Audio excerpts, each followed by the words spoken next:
One of the skills we're learning in this course is how to use inductive thinking to uncover number patterns. And when we know this skill, sometimes we can make plausible predictions about the next term in a sequence.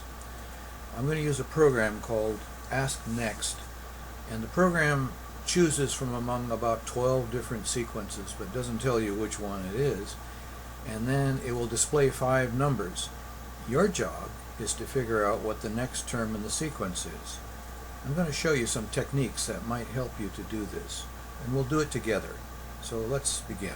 Oh, and don't forget, you can rewind the video and pause it if things get a little bit too fast for you.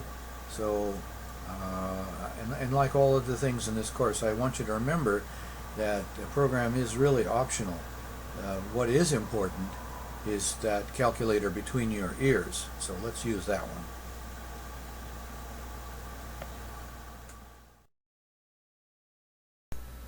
Here's the first sequence of 5 numbers presented by the calculator: 15, 39, 72, 114, and 165.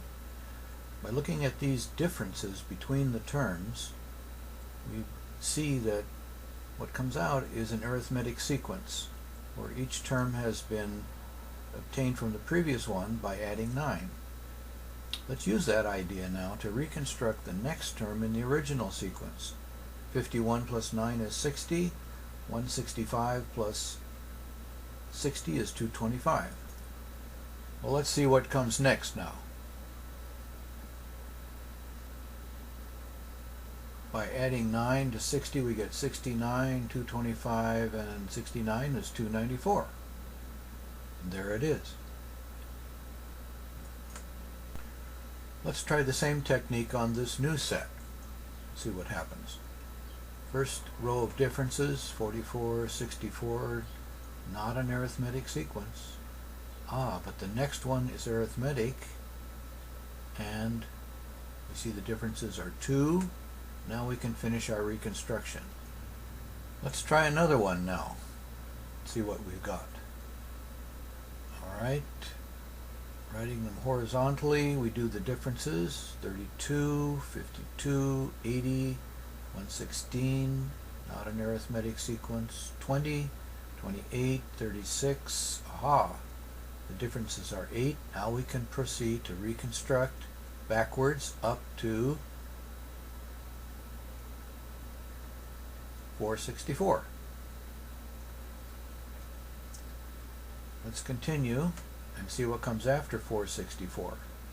According to the calculator, it's 676. Here's one that looks a little bit familiar, the square numbers. But let's try the horizontal difference method and see what happens. 7, 9, 11, 13. An arithmetic sequence. All differ by 2.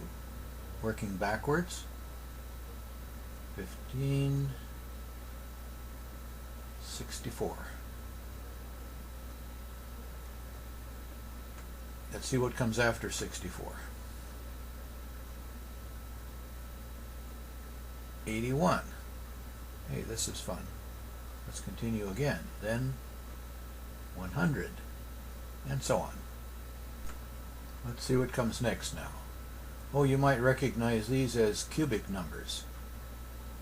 Let's try the difference technique and see what happens. 19, 37, 61, 91, 18, 24, 30. That looks arithmetic. The differences are 6. Working backwards, 36, and 127, 343. Let's see what comes after 343. 512. You might be wondering if this is going to work on all sequences, and the answer is no. Here's a good example. When we try the difference technique, look what happens. It doesn't lead to a recognizable pattern, but when we divide terms, look what happens. And we recognize those quotients as powers of 16. That gives us the key. This is a geometric sequence. So we can now proceed to write as many as we need. The original term times a power of 16. Some pretty big numbers. You can see they get large fast. Well, let's see what the next one is. Next one is supposed to be that. Okay, and that agrees with our original calculation, doesn't it? Well, here's another one. 53, 61, 71, 83, 97. The differences, 8, 10, 12, 14. That's arithmetic. The differences are 2, so we can reconstruct it working backwards. Aha.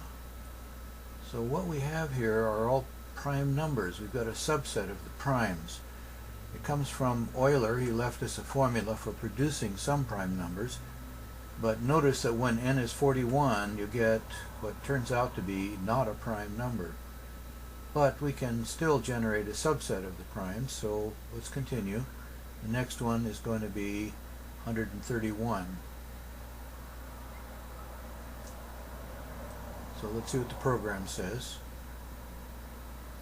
131 it is. Okay, so we've got it. This next one can only be a Fibonacci series sequence because the first two terms are the same.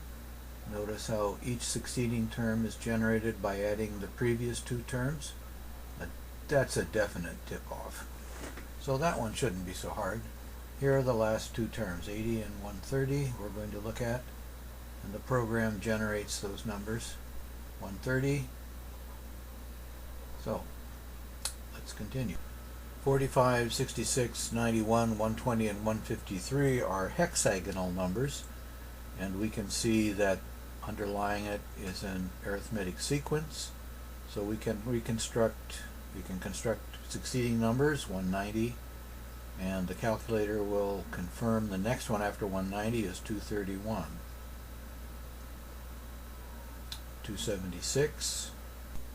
Here are some heptagonal numbers, and they have this pattern as well, so constructing the next one is relatively easy. After 148, 189. After a while you begin to make some shortcuts. If you see the differences are all the same, then you can just automatically add to get the next one. And the calculator tells us the next one after 560 is 645. And after that, 736. These are pentagonal numbers. Notice the differences are constant. So we add 43 to 287 to get 330.